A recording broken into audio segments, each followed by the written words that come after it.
Good evening.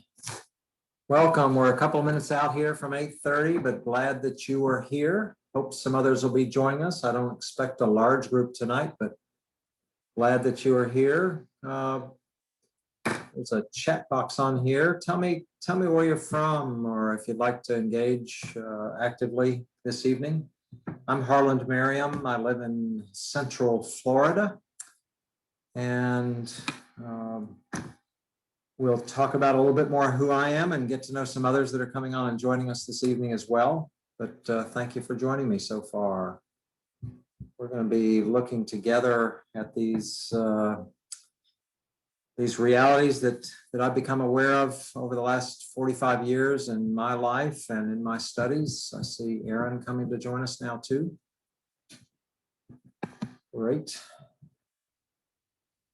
Welcome, Aaron. Glad you're here. Got a couple of us coming on a little bit early here still, from not quite 8:30 yet. Glad that we can be here. Thanks for sharing this with some of your friends this evening too. Maybe some of them will join us. I'm going to make this, yep, good evening. I'm going to make this as much as we can and an interactive and connected kind of conversation this evening. Okay, I got Stephanie here with me. I just need to go put a shirt on. I didn't know we were doing Zoom. There you go. Yep, that'll work either way. Hey, Stephanie, good to see you. Or good to, good. There you go.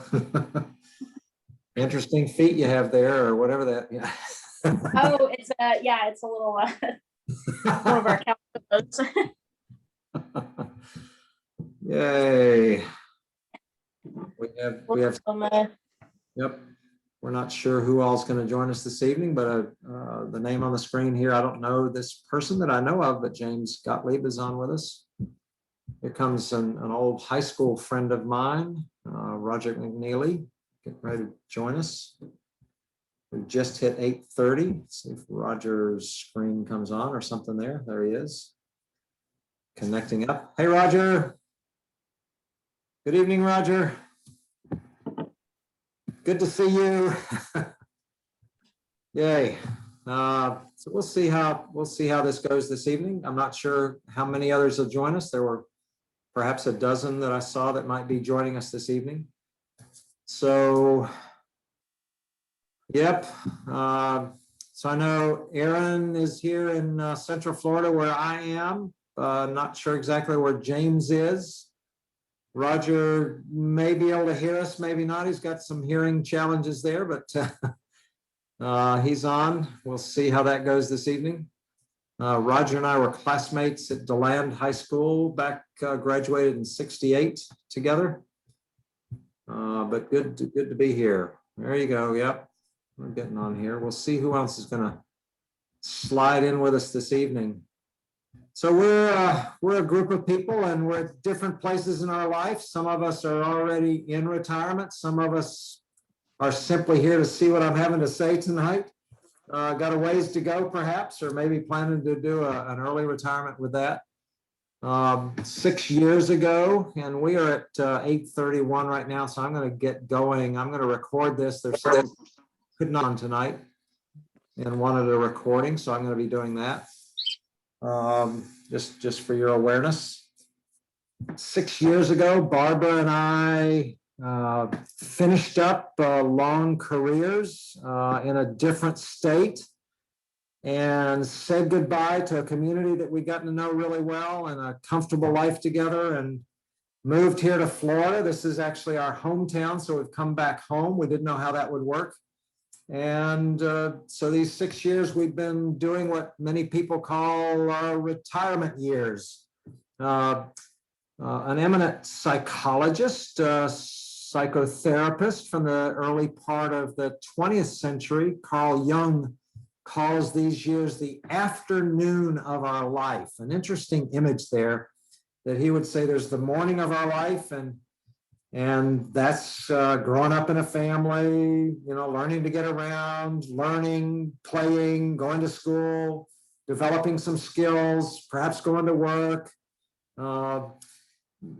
fishing and hunting and enjoying life, perhaps getting a family, maybe traveling some during that time, being productive. He calls that the morning of our life. And then there's this afternoon of our life. And that's what we're talking about here. This new chapter that we get to write, many of us, not everybody, but many of us get to write a chapter. And Carl Jung would call these perhaps the most important chapter of our life, the most significant chapter. Maybe we don't see it that way. And that's why I've kind of labeled this reasons why you want to rethink your retirement. So I'm thinking in that way that Carl Jung is thinking, that these are significant years. These are important years. Maybe not in the same way that the morning of our life is, but this afternoon is important. And in my reading on this, in my walking with people, many people through several decades as a pastor, as an Army chaplain, in my study of this, I've seen the research that says only about half of the people that make it into retirement are satisfied with it, which means the other half are not. And we're going to look tonight at some of the reasons why it's not satisfying for them, why it's not fulfilling, why it's not as meaningful, as much fun as they hoped it would be.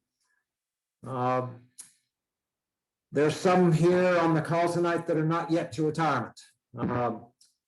Others of us perhaps were forced into retirement. Maybe the economy did that.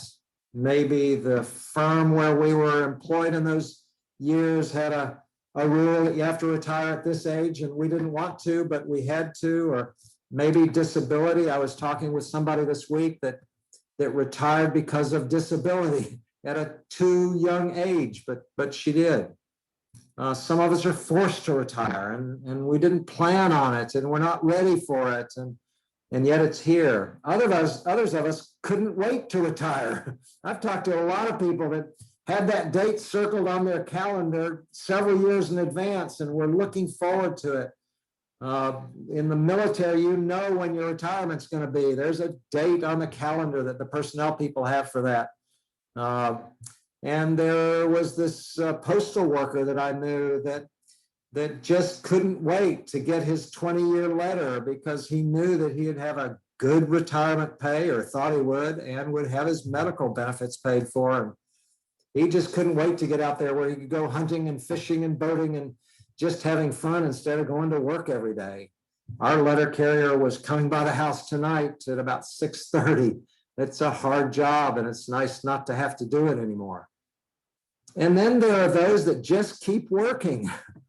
My son's father-in-law started the firm that he built throughout the morning of his life, his career. And so he got to write the rules about when you retire in that firm. And he's been able to stay on, keep his office, keep working, doing what he wants, not do what he doesn't want to, but he kept working through retirement. So there are lots of ways of doing retirement. And we have different thoughts about retirement.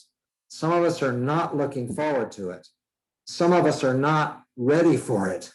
Some of us will step into it and do it very well. So if you're open to opening up your thoughts tonight, rethink retirement, whether you're doing it well or it's a challenge. Let's talk about some of that together. A good number of people need to rethink retirement and redo retirement because it's so painful for them, so frustrating. I talk to people all the time that this is sad, this is boring, this is not what I thought it would be. And I encourage them to rethink it and take some new action so they can make it what they want it to be. If you've got a number of years to get ready, to think about it before you get ready for it, before you step into it. Eloise, a school teacher, retired a couple of years after her husband had retired. He was in a good job, and she finally was able to retire, and they traveled and they saw the grandkids, and he got to go fishing, and they were having a grand time in retirement. And then he got the diagnosis of cancer, and then it was a rather radical cancer that was fast. And even though they tried surgery and tried chemotherapy and other things, too soon he was dead. And then Eloise, all her dreams what does she do now? What she had hoped for is kind of washed away. So there are these difficulties that so many people have in retirement, and it's helpful if you're folks like Claudette or like Aaron there that have some time to get ready for it, to plan ahead and to anticipate not only what your dreams are, but what could happen there and how some other people have found it not to be what they thought it would be. So let's look at these 7 reasons. I've made them into 7 questions because I've heard these questions over and over from people in those 45 years of doing ministry, and in these 6 years since being, in quotes, retired. I choose to call it repurposed instead of retired, but I've been listening to people and interviewing people and reading up on it and studying those who look at this whole navigating change in life. And there's these 7 questions. Let me just lay them out and then unpack them just a bit, and we'll talk about it. The first question is, what happened? They retired and it wasn't what they expected it to be. What in the world happened? The second question is, what do I do now? I've about played all the golf I can play. There are no fish out there in the St. Johns River. I'm tired of doing nothing. What do I do now? Or a third one is, where did that come from? And we'll talk about that one because that's a question that has to do with the relationships that we have before we retire and after we retire, and what happens in those relationships. Where did that come from? And the fourth question is, why didn't somebody tell me? It seems like you ought to know these things and somebody should have told me. There's a lot of times in life when we ask that question. Why didn't somebody tell me what going to work is going to be like and doing it 40 hours a week or 60 hours a week or 80 hours a week?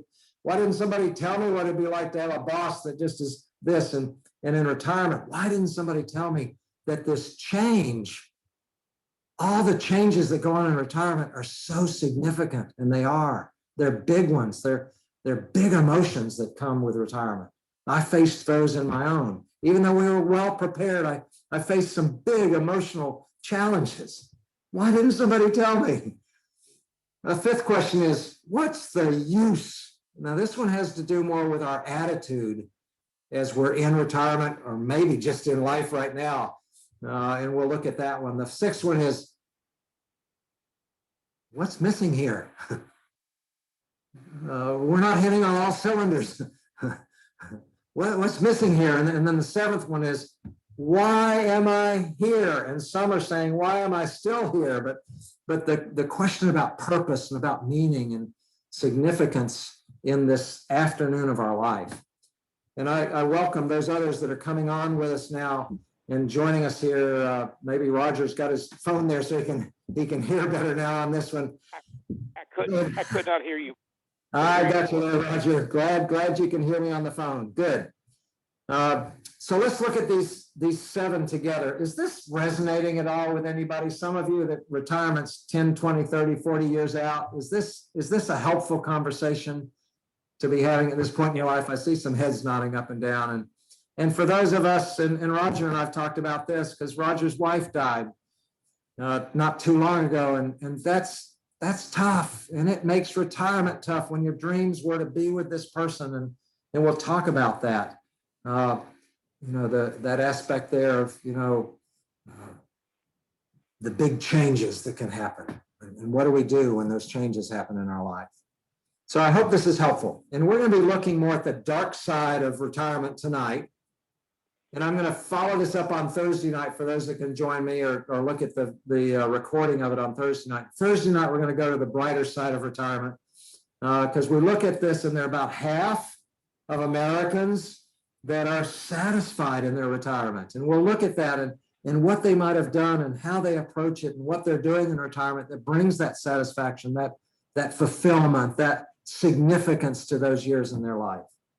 Tonight, we're going to look at those on the other half, primarily, those that are finding it difficult, painful, frustrating, sad.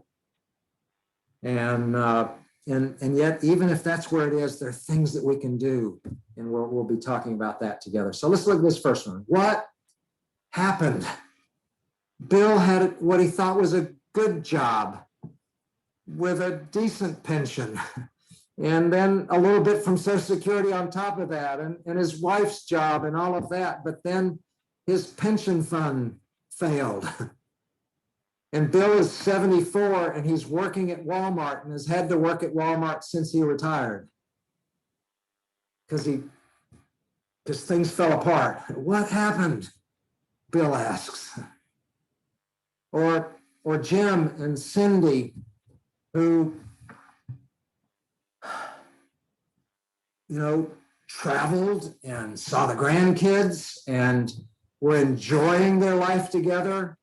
And then all of a sudden, they realized that this honeymoon they've been on in retirement, because it's so nice to not have to work. It's so nice to be able to get up and do what you want to do when you want to do it, and be able to travel and do the things that you couldn't do when you had this workaday life. But Jim and Cindy just realized, what happened?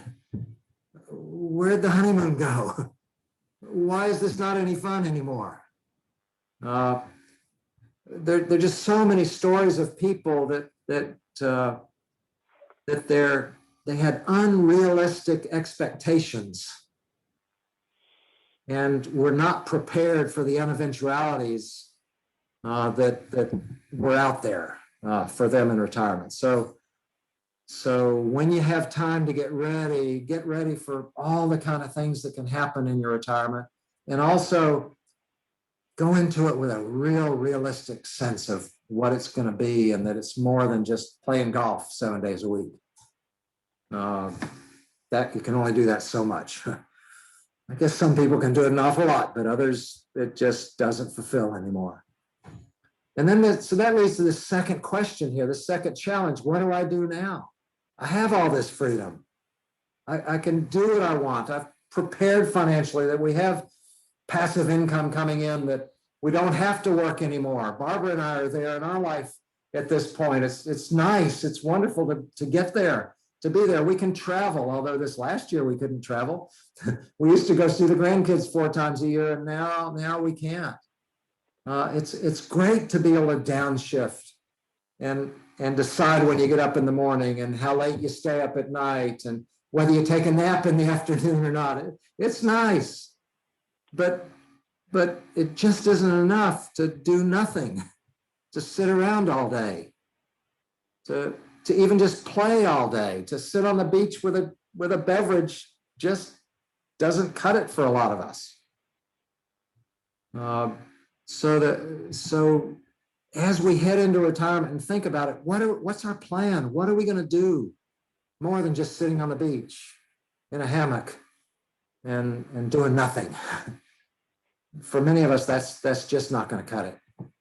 Leads to the third question, and we'll take a pause after this one. Where did that come from? And in 45 years of pastoral ministry, and in talking with others that are my peers these days, they found that their relationships with their really good friends, or with their significant other or their spouse, fell apart in retirement. Wouldn't sustain itself in retirement. Argued more than before. And for many women, they've talked about this for years, when the husband comes home now and is at home all day long, every day, it just doesn't work. They got used to the old way of kind of having some separation there, and it just got be too much, and they become butting heads, and marriages fall apart in retirement. Too many of them. Recognize that. Talk about that before, in those years before. Get ready for that, and to realize it's there, and work through that, because it's no fun to have these relationships fall apart just when you get to that place in life where you wanted to live out your dreams together. So let's talk a bit here. Unmute a bit and talk. It's just the 4 of us on right now. Claudette's out in Idaho, and Aaron's here in Central Florida and DeLand here, and Roger's up in Georgia, and we're on this together. What are you hearing so far? What's this mean to you, if anything? Well, I guess I'll start. I'm really interested right now in the passive income phase of it. So Mhm. that way we can, I mean, Glenn and I have a retirement. We have two of them because he retired from the military about 19 years ago. And then we have his retirement from Mhm. his job that he just recently left. And that was a corporation. So, I mean, we're okay there, but it would be really nice just to have that passive income. So that way we're not killing ourselves day in and day out, like we are right now. So Yeah, that would yeah. be really nice. Yep, got you there. So to make sure that passive income is producing the kind of income you need and that it's growing. These days retirement is not a 5-year thing for most people or a 10-year thing or a 15 or a 20. It's a 30 and 40-year thing these days for an awful lot of people. And I've known too many through the years that thought they had a really good retirement 20 years ago, but it doesn't cut it now because it didn't grow. It didn't continue growing. That's an important thing to be aware of for sure. To make sure you have that additional passive income and that it is growing over the years rather than running out. You run out of money before you run out of days, and that's no fun. I've seen too many people do that. That's the fear. That's the fear. Yeah. Because people they have longevity. I saw a segment on the news the other day. There's a 111-year-old veteran out there. I'm like 111. I'm doing the math in my head going, oh, Yeah. I don't have the money right now. Yep. When I was young on the Today Show, it used to be unique to have a 100-year-old person on there celebrating, maybe one every week or something. And and these days it might be 100 every day that they'll celebrate 100th. People live a lot longer, so that's important. Aaron, you were going to make some comment, or is this having any meaning for you? Of course, this is all pretty much new information to me. I understand that the financial part of it, I've been planning for retirement since I was 20, growing up poor, like I'm sure most people did. But the relationship was pretty interesting. Steph's on the other side over here. You can't see her. She was giving some facial expressions. That's obviously something we never thought about. Even when we go on vacation for 5 days with no work, I don't have the stresses of work to worry about. So I have to stress Stephanie out instead. So that's something I didn't even think about. Yeah, it happens too often, Aaron. It's really a sad part there because people had these dreams, and then for whatever reason, it's just conflict steps into the gap that's there, that the big changes that there, and that's really where we're headed next. And I see Masood's on here. Welcome, Masood. Good to see you. Glad you're here. Glad you can be on. Yep, but this is being recorded, and I'll put it up on a YouTube so people can see all of it. And there's some that couldn't be on with us tonight. I've looked at 3 questions here that kind of are 3 issues. What happened? And that's the unexpected and that sense of not being prepared for things that happen in retirement, and that your dreams that you had really can't be sustained in the limitation of those dreams for as many years as you're going to be around in retirement. And things happen, and to be ready for that. What do I do now is kind of a corollary of that one. Once you run out of sitting on the beach, once you run out of playing golf, once you run out of reading the books, now what do I do? Because this afternoon of our life, as Jung looks at it and I look at it, is one of the most significant times in our life. This chapter is an important chapter, and there's to be meaning and purpose in it. And it's sad when we don't find that meaning and that purpose beyond doing nothing. Sure, enjoy it, travel, take advantage of being able to do what you want to do when you want to do it, but also find a way to bring purpose to it. And then where did that come from? The relationship thing that many of us don't, it kind of gets hidden, but it's true. It's too many that it happens with. The 4th question here is, why didn't somebody tell me? and ultimately, this is about change. The change at retirement is one of the biggest changes in our life. I mean, maybe the biggest change is coming out of the womb and coming into the world. I mean, that's a huge change. Maybe the next biggest change is weaning from your mom, or going to school for the first time, or graduating from high school. But retirement is one of these big ones.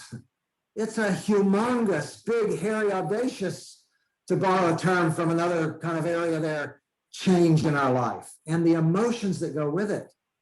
Fear. There are just so many elements of fear that are part of the conversations I have with people in retirement.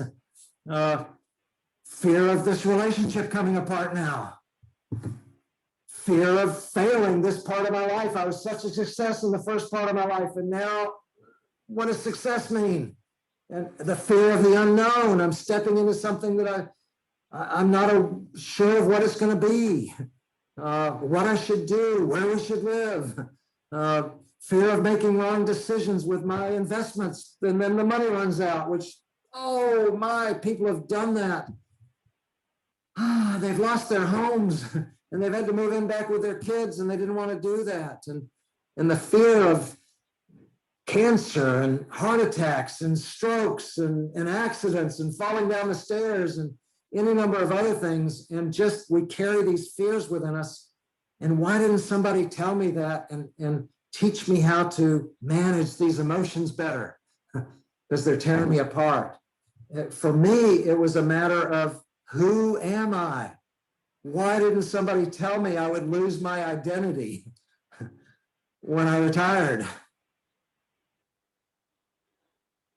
I knew who I was as a pastor of a church, as a chaplain in the military. I knew who I was in this community that we had lived in for a number of years. And I knew people there, and I was familiar with that, and they knew me. And here we come, and we move to a whole new community and leave all these people behind. And I left my identity back there too when we drove off in the U-Haul van. And I had to recover a new identity here in DeLand where people didn't know me. And I wasn't a pastor in a church, and I wasn't involved in this. And who am I? Who will I be? So there's these tremendous emotions that come up to us in retirement. Grief is one of the big emotions in retirement. I was talking with somebody last week, and they were a senior leader in their business, and they supervised a number of people and led huge projects. And then they step into retirement, and they lost all that. They lost their identity. They lost what they do. They lost bringing significance and doing important things. They lost their friends back there at work. And when you move from one community to another, and an awful lot of people that do, they move to North Carolina or Colorado or to Central America or somewhere, and all of a sudden they've left all their friends and their family behind and all the familiar behind it. Big grief work to do as we move into retirement. And then it continues for people like Roger, whose wife dies, or any number of things that can happen in that, and the grief work that we must do during retirement. So why didn't somebody tell me there'd be so many emotions with this huge change in my life here? And that's part of why Young calls this such a significant time, because it's a time in which we can do that work and do it well and find a richness and a depth in our life. It's scary and exciting at the same time, like a roller coaster. They're exciting and they're scary, and retirement is that way. So that's why didn't somebody tell me? And the fifth one here is, what's the use? And basically this probably comes out of your attitude all the way through life. Because there's some people, probably nobody on this call, but there's some people out there that are just negative about life. They see the problems, that's all they see. They borrow problems from the future. They see all that can go wrong, and they sit and they worry and they worry and they worry. They have an attitude that focuses on the negative. And that is no fun when you don't have anything to distract you And retirement is one of those times, if you're free, that you don't have things to distract you. And so you get dragged down. I talked to somebody recently and they saw retirement as big, huge black pit that doesn't even have a bottom in it. And all you do is fall. And it's no fun. So what's the use? And that one really is a matter of getting a hold of your attitude and working on it and getting some help to change that attitude and see the positive and to notice what's good and to deal with some of your fears and some of your anger and some of the other things that are a part of your life so that you can enjoy these years, this afternoon of your life. The sixth question is here, what's missing? What's missing? And although there are more than four, I'm going to pull out the classic four things that we all have to do at all times in our life, and particularly in retirement. We've got to work on our mental self. We've got to work on our physical self. We've got to work on our emotional self, and we've already talked about that. Deal with our fears, with our grief, with our anger, with our frustration, with our sadness, whatever it is there, our emotional self, even deal with our joy and our happiness and our pleasure. And then fourth, we need to deal with our spiritual self, and whatever that means to you, those four, and all four of those legs need to be underneath us all the way through life.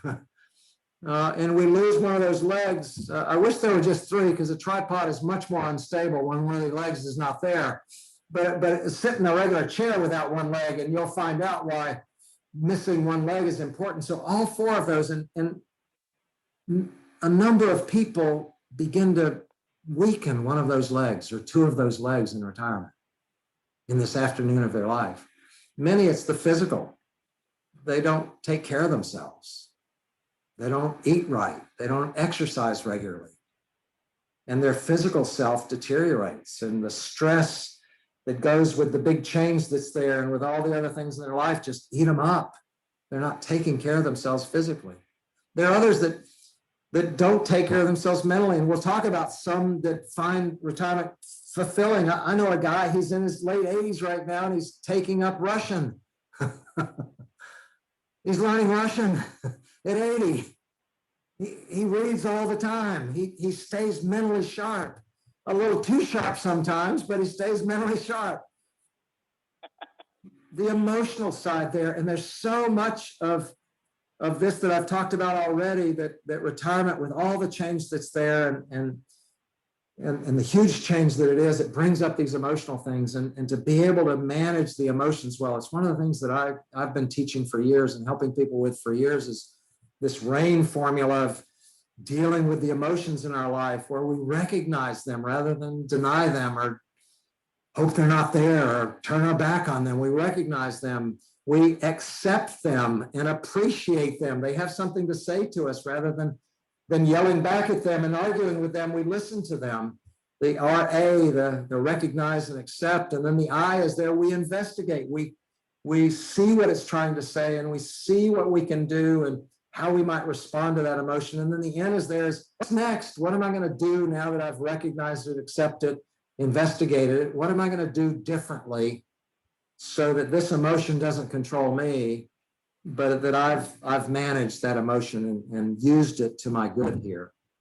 So this sense of what's missing to make sure that emotional is there. And also for me, I'm a pastor, of course, but I think for all of us, whether we're part of a faith community or not, there's a spiritual part of us.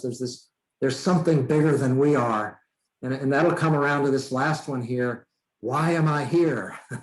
That last of the seventh question. Why am I here? What's the purpose? What's the meaning of life? That old song from the 1970s. Is that all there is? Well, I don't think so.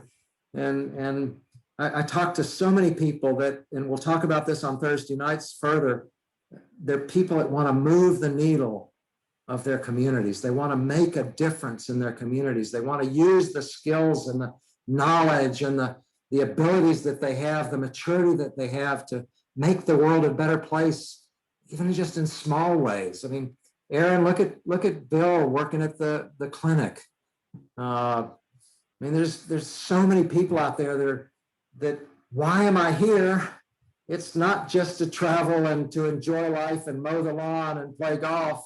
It's to make a difference and to use this morning of my life and all that I developed there now when I have this freedom and this ability to focus it and make a difference in the world during these years. And I've known people that take that all the way up to the last day they live. Just keep going at it. We'll talk about some of those next week or on Thursday night. So again, I'm going to follow this up on Thursday, 8:30 again. I'll post it in the Facebook group. And we're going to, tonight we looked at kind of a negative downer in a sense here. These 7 questions that people ask because they didn't think through their retirement well enough before they got there. Or they didn't keep thinking it as they lived in it and make the adjustments that we need to make in life as they move through it. And it was scary and sad and frustrating and difficult. And that's just about half of Americans, that's where they are. And my guess is those of us on this call don't want to be there in our retirement, in that afternoon of our life. So on Thursday night, I'm gonna really focus more on the positive, I guess, if you will, or the significance we can bring, or how to discover that meaning, or what do we do with this time that we have and these skills that we have here. And I'll share a number of stories of different people that have done it different ways. I'll talk about John, who continues. He's 76 right now, I guess, and he says, I'm never going to retire. He just kept working. He built his own business and he's kept working and he doesn't plan to retire at all. Oh, he still travels. He still has a good time. He doesn't have to go to work every day, but he's not going to quit doing what he's done all his life because that's what brings meaning to his life. We'll talk about others that developed hobbies and others that become mentors of people. We'll talk maybe about a friend of Claudette's and Masood's and mine, Andrea, who formed a foundation and she feeds the hungry people in her neighborhood now and in these years in her life.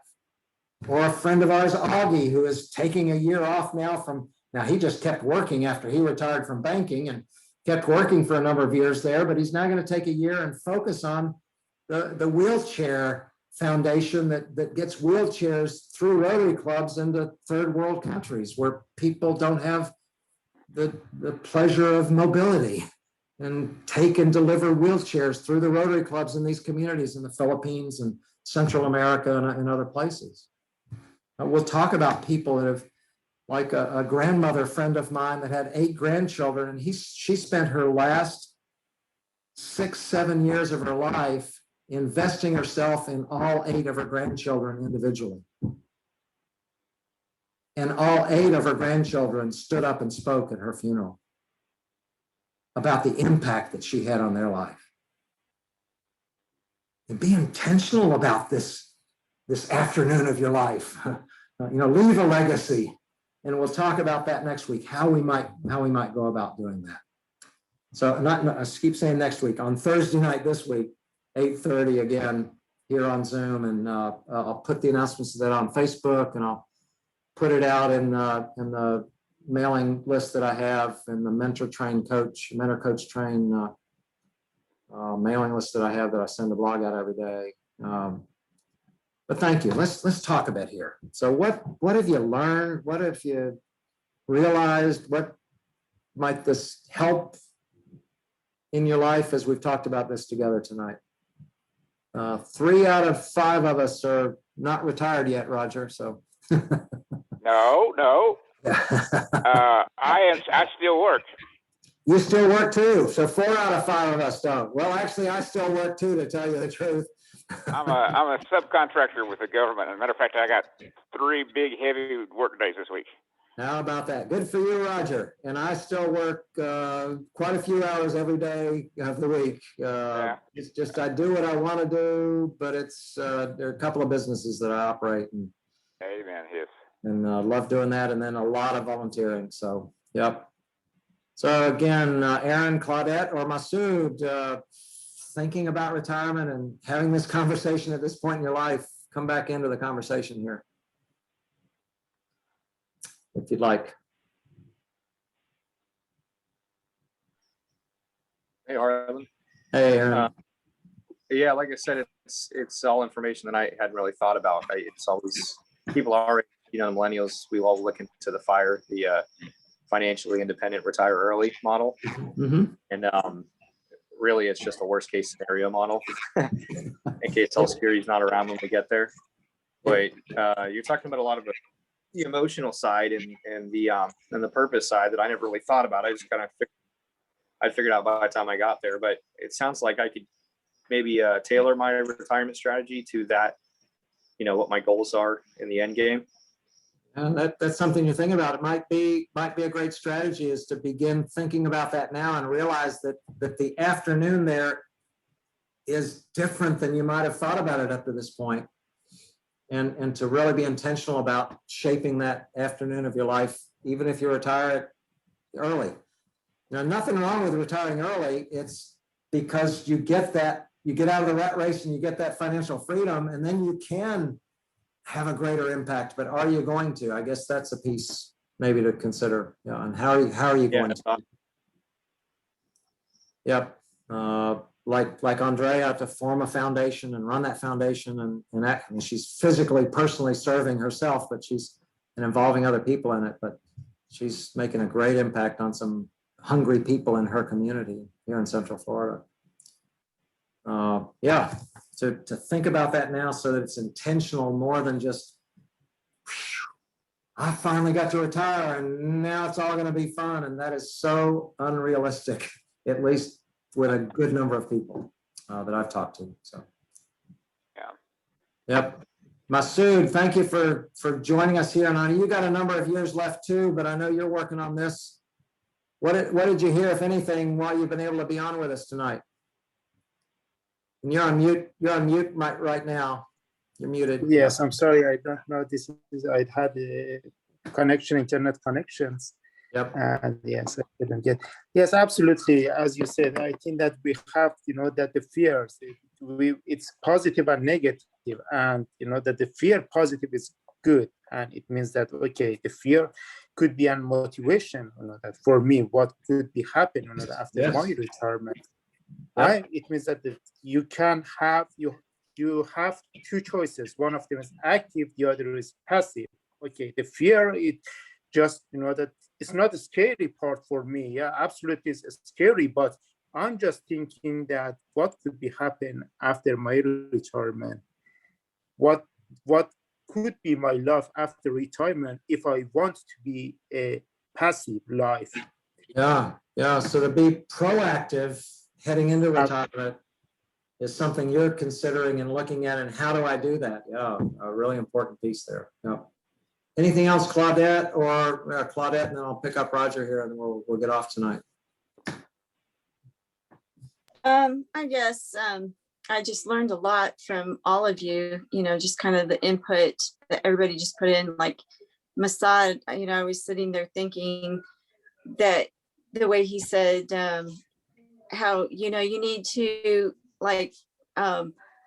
or I guess it was Aaron, excuse me, said that, you need to, in your words, I don't want to misquote you, tailor your retirement to the end game, restructure your strategy. I really like that because for one thing, I was adjusting to my retirement when I was working at a bank, and then back in the early 2000s, the stock market just blew up, and my savings just blew up. I had quite a bit of money in there, and it went to nothing. So it made me think. So we have done that along the way, but also, going back to that passive income, that's just really on my mind lately. It's just really nice to have that passive income, and that's where Masood comes in, because Masood has a really good strategy for passive income, because I know he's got rentals and so forth, and so that just sorry, Roger, I don't really know you too well, so I can't really add you into this conversation. I'm listening good. Yeah. So, but anyways, yeah, so I have learned a lot, and I'm looking forward to Thursday to see the brighter side of life. Yeah, in my basic theological terms here, the difference in the hell of retirement and the heaven of retirement. And it can be either, or as some call it, Pain Island that a lot of us live on in retirement, and Pleasure Island, which is really our dream there, but it's more than just sitting and sipping beverages on the beach kind of place to live. So we'll look at that on Thursday night. Roger, what'd you catch tonight? Wisdom from Roger. Wisdom from Roger. Oh boy, that's something you never hear very much. I learned as I was younger, I had a bucket list that I was going to do in retirement. I was going to play a lot of tennis. I was going to play a lot of guitar. I was going to do long distance running. Those were things I used to do when I was younger. And then I tore my ACL. That took out my running. I smashed my left arm. It affected my guitar playing. And what I have learned is you got to learn to tweak your bucket list to the realities of what's going on with you right now. I have to turn to God every day and say, let your will, not my will, be done. And if I can't play the guitar, then I can't play it. But I can go to listen to music. I go listen to it all the time. I don't become a recluse. Go out and engage the public, like right now. And I don't stay at home. And I get out and I intermingle with friends. And I make a point to be socially active. I've done volunteer work with the severely mentally and physically impaired. And the whole thing is just don't drop out of the world. Keep engaged. There you go. Perfect. Perfect there, Roger. Stay, find a way that you can stay engaged. And then Roger just pointed out there too, be able to make those adjustments. So we looked at, we'll look at that together too. How can you be resilient in retirement? Maybe that'd be a good one to do too. How to be resilient. And my Roger, brother-in-law actually tried to teach me how to play pickleball instead of tennis. Yep. That didn't work. That didn't work for me. Well, best to all of you. We've come up on the 45 minutes, and I have tended to be one who is tries to start and end on time, and I can't always do that, but appreciate you making 45 minutes available. Hopefully this is helpful to you. It helps me kind of articulate and get some reaction to it as well. Thursday night, 8:30, and it'll be for sure on the Facebook page, both my own personal one and the business one, Mentor Coach Train in Facebook, and I'll get it out otherwise. 8:30 on Thursday night, a bit more positive. Tonight was the dark side, and Thursday night will be the bright side, because it's about 50-50 in America, and we want you to get into the bright side here. So thanks again. Best to you all. Appreciate you being on tonight. Thank you, Harlan. Appreciate it. Indeed. Thank you. Bye-bye. Good to meet you guys. See ya. Bye-bye. Thank you. Yep. Bye.